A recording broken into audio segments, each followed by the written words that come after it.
So Hunter smokes crack. He's a nice rich kid who's getting everything paid for. Even Democrats, even when you bring up the Hunter Biden laptop, that now they'll even defend it. They'll defend it like, well, he's facing his charges and da-da-da. I literally had this conversation 48 hours before Joe Biden did what I knew he was going to do. I knew he was going to do something like this.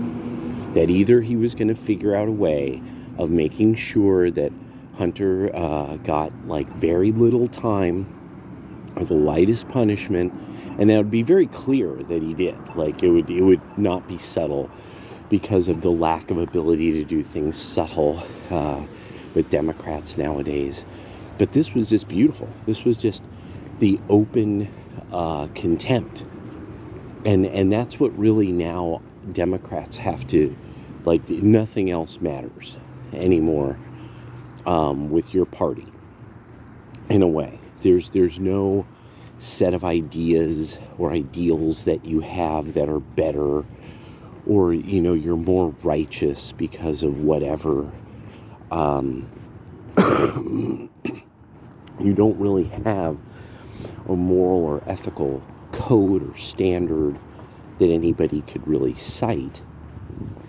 Just sort of these fancies and fashions of politics and bumper stickers.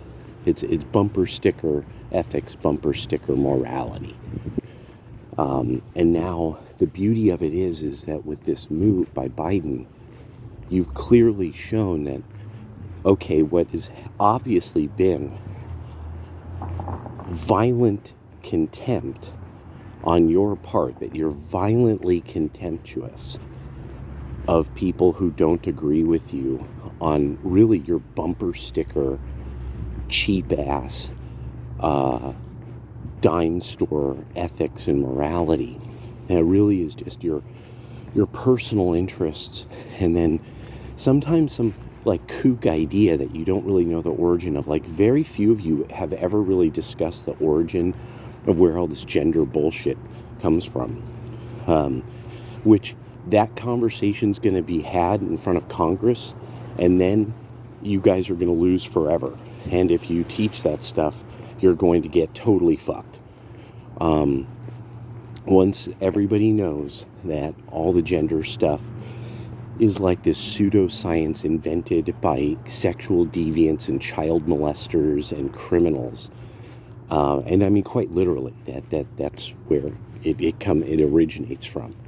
That it's not based on observation of things. It's really like the rich weirdos and a wide variety of criminally deviant rapists and molesters and things like that.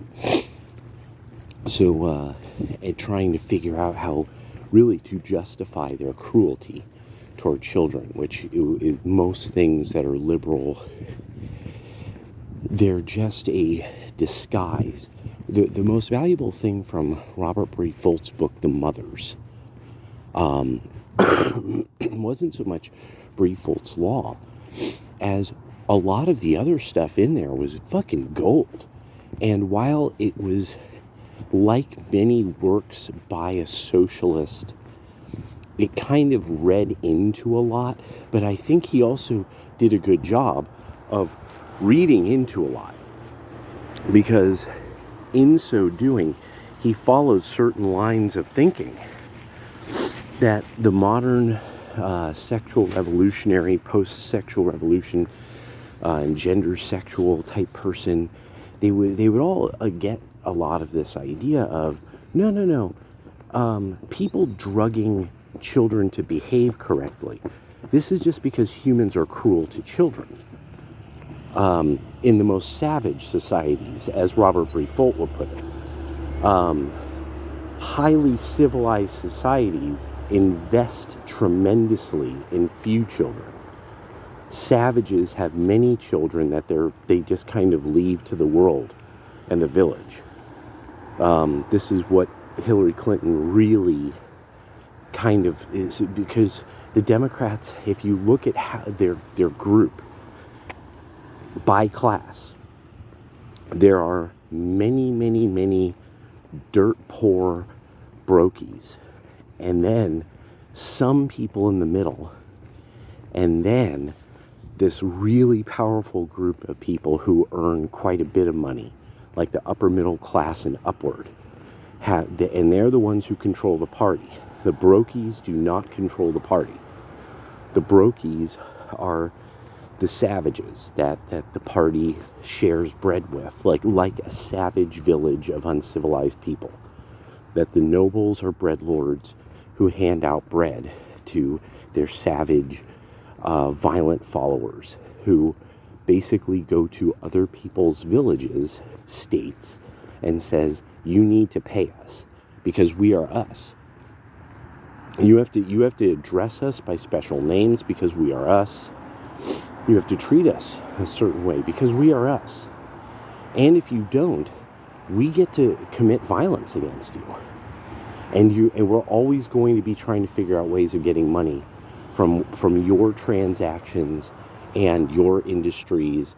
We will actually try to thwart your ability to have industry. This is actually what destroying the coal industry really is about. It's actually trying to just make places where Republicans live poor, so that eventually Democrats can come in and buy it. Nobody wants to deal with, no, we know you're like that. I mean, like, generationally, this is known about you guys, but now you all have proven that that's how you roll, even on the West Coast. Just start thinking it through. Just start thinking it through. At this point, with the West Coast, it's just a matter of counties. You're going to the neighboring counties and saying, you have to call us by special names because we are us. We're going to go through your pockets. We are going to ruin things. Whether, it doesn't matter. You're going to treat us special. So it's over. Nobody can disguise what you guys, you can't disguise it anymore. You've become exactly why you have a civilized kind of society, to defend against motherfuckers like you.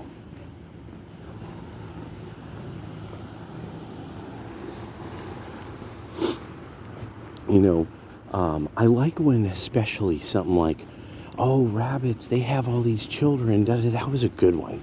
Rabbits have all these children. Women have a lot of sex. Women who have sex, they should, be respected. And people love rabbits and blah, blah, blah. And I'm sitting there and somebody puts but rabbits have lifelong mates. Nailed it. Which actually does make a lot of sense. It makes a lot of sense. Because then you would prevent really terrible mutations from inbreeding. That's kind of the interesting part about that. That developed, that tendency got chosen. But anyway, I'm now really finding it interesting with Democrats that you've now are at the stage of you are just your own thing. There is no more both sides do it. It's there. They reflect each other. One side does this, one side, it's team sports. No, you all have done exactly what I needed you to do. As a nationalist, as somebody who's moved to the right, I needed you to, in some way, freak people out. I needed you to be the freaks you are. Because you see, I'm around very liberal Democrats. And at one point, I was a very liberal Democrat. And I started to love the night too much. I had a little bit of money. bit too much time. And where I was at was kind of boring. And then one of the worst things society can do is give men night shifts. You want trouble? You want trouble in your town? Have lots of men out late. You want a nice orderly town? Structure things so as much as possible you have very few businesses open late at night. You've actually kind of set up even an area plaza or something, so that people who are out there late at night that they could be there out late at night. But you want most of the town nice and quiet. You want men going to bed and waking up early for work. But when I was enjoying the night too much, I took on this thing that I used to do when I was younger, where I listened to women much. I would banter, be charming, and in so doing, see, as when you're older too, and it's just kind of understood that you're having fun, but I mean, come on, girl, you're like 20 something. I was at the time in my 30s. So it was like, for me, it was like, oh, well, this is kind of entertaining. But I was the older male friend who you could say crazy things to and kind of have fun at watching him shocked, But boy, did I learn. Boy, did I learn. I learned so much. And then after that is when the manosphere came into long after. I was with somebody, I was happy, it was over. I had the cool housemate who was super cool, millennial bro, teaching me the new way. And then I started to find out, holy shit, these millennial guys, they say crazy stuff on the internet. And then more and more and more, I started to learn. Like, what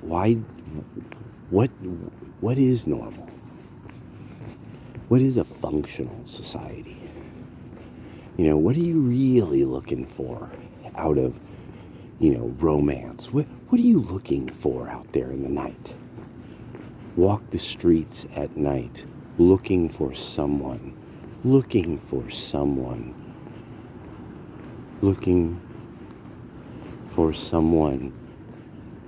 you'll never find. And it's a beautiful reggae song. I'm pretty sure it's an adaptation to reggae, but it's a really good song. Rocksteady, I believe. It might have been from the Rocksteady era. Rocksteady or Skinhead reggae. But yeah, great song. That's like one of those that the girls really liked, because it was such a sad song. The girls really liked sad reggae songs, because the ones that were really well done were real pretty. They liked the sad ones, the old sad ones, the rude girls. That was a great time. I got to learn a lot. I got to see people get together, be happy, and I was on the outside of it, because it's like, if either I was with somebody or I wasn't, and I take that very seriously, and wasn't young, so I was like, no, all that stuff, that's a young man's game. Ending up in weird situations too late at night, it's like, no, bro, you are way too old for this kind of shit.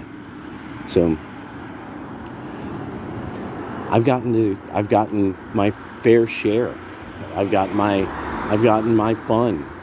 And now I have to be honest with younger men that it's like, you might as well spend your time getting discipline and money, because honestly, you're going to meet a better class of people. You're going to feel better about yourself. You'll have money. And hopefully you'll meet somebody who all she really wants is to get taken off the shelf by a guy who's got his shit together like you. Trust me, it's that and no matter what, you still end up with discipline and a way of making money and money in your pocket. Which being undisciplined and broke, I mean, that's homelessness for the most part. So, Democrats have no way back in the cultural aspect because they've shown too many people, being it Hassan, Vaush, and, people did the whole Clary test was done on all these guys. All of them come from backgrounds where they're actually pretty well off. They've never missed a meal. Never really had to do for themselves the way that most, you'd expect most people who would, consider themselves working class or an advocate thereof. So these aren't working class guys. And when you look at Kamala, like, her whole life is rife with holes and she was, completely fabricating who she was. A lot of the top Democratic leaders during COVID, was it de Blasio? It's not even his fucking name. Super rich guy. Governor Whitmer, rich bitch. Never, just failed. One of these people kind of failed upward because she was just never, always just stinking rich, totally stinking rich. Almost all the females of Democratic leadership are actually they're from a background that's far more wealthy than they are like some kind of, middle class person who came up. This isn't somebody who, the reason you know who they are is because the business that they ran was very successful and that they had enough money then to start in connections to go into politics. So they kind of earned being in this sort of ridiculous game of policy making. And then it becomes this issue of policy making, and that what the Republicans now have been tasked to do by their voters is to deregulate. So to go back through policy and start saying, okay, people don't have to do this anymore. This is this antiquated law, policy, whatever.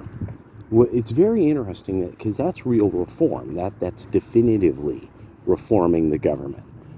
And the Democrats, they're trying to use this idea that there's populists of the left. And this just has to be kind of put in the bin forever. There isn't populists on the left. This just isn't, that's not real. This is this really odd idea of a bumper sticker politics. Not even the bumper sticker morality or ethics.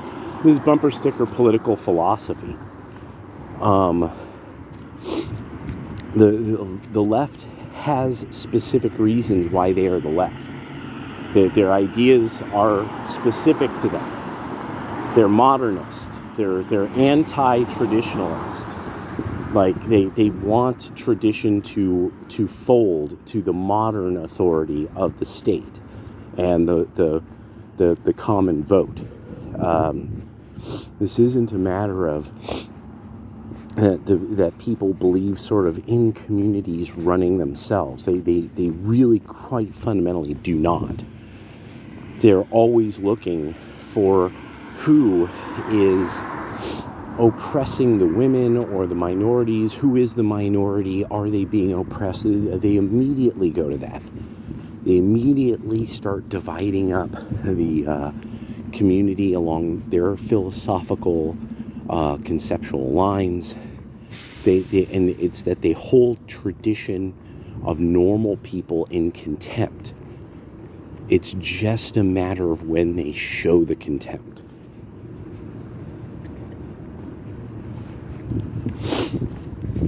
Because tradition would mean whatever the tradition is for, it's unique. This is why leftists are the people who say, oh, religion.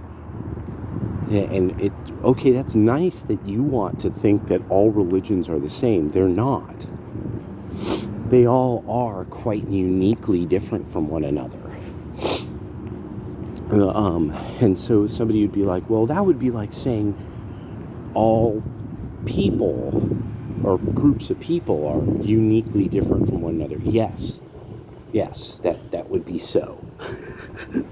That would, yes, people on the right do think that. Yes. You see, people on the right don't think you could just sort of categorize the whites and just boldly make statements about the whites and the way the whites behave, unless you subdivide them in some way that's just rational, that you could observe. That's not what the left is doing. The left likes picking through the scientific method, choosing phrases that sound kind of scientific, misusing the scientific method, and then telling you that it's fact, it's science, they believe in science. Jane Fonda did this. Jane Fonda proved, like, Jane Fonda is a stupid old bitch. Like, when she's like, well, because I believe in science. Like, there's all these white women who think that this is some huge gotcha. Because I believe in science. So, and you're just like, God, you're such a fucking stupid whore. And that's almost how you know you're dealing with a white woman who doesn't actually think very logically, is she says, I believe in science. Or in some way affirms how, well, science. Oh, yes, I wear it. I wear my science jacket with my matching science boots, making me, therefore, sciencey. Scientific-y. I'm scientifical.